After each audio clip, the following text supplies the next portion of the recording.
Hey, what's up, Connor? Hey, Zach. So I heard somebody in your family has diabetes, right?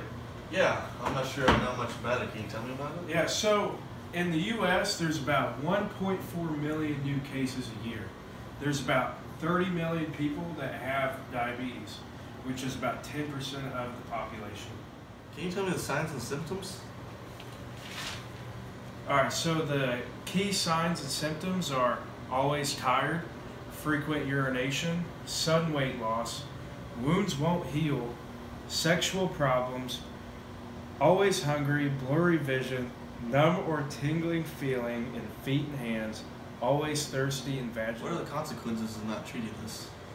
All right, so when you don't treat diabetes over a long period of time, the complications will be you could have a stroke, a heart attack, artery disease, glaucoma, and diabetic foot. So how does diabetes work?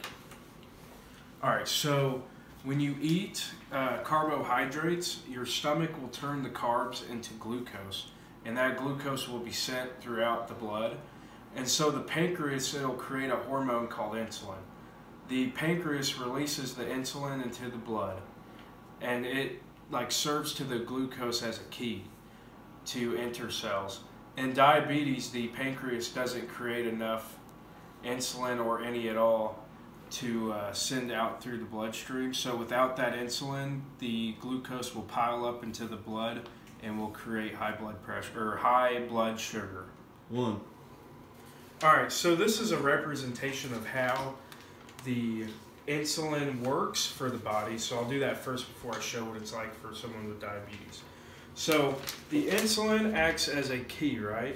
So the insulin will go up to the cell, it'll enter, opening up the cell for the glucose to enter into that cell.